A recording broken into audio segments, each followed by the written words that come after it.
There was many things that I'm proud of from my days in London, but one of the campaigns that I liked was the Monster campaign.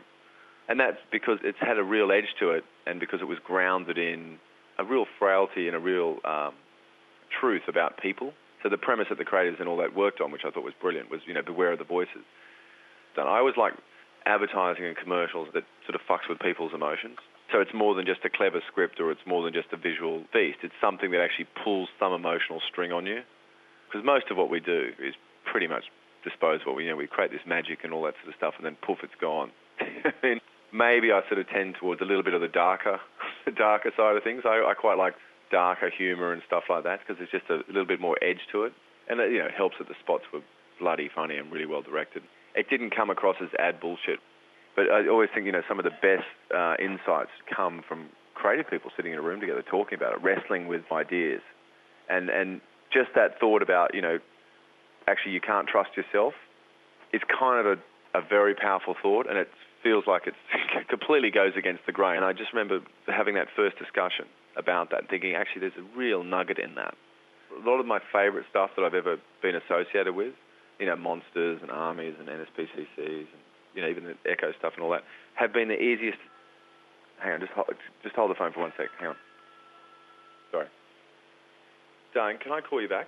I'm just doing a interview. Sorry. Okay. Yeah, sure. See you, don't. Bye. Sorry.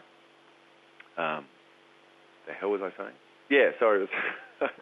There's nothing funnier or surrealer than real life. I loved the tone of voice of it. There's nothing more intimidating than believing you've actually got a great idea, an idea that has potential to be something brilliant. The only thing more depressing than I think they're not coming up with a great idea is having a great idea and fucking it up.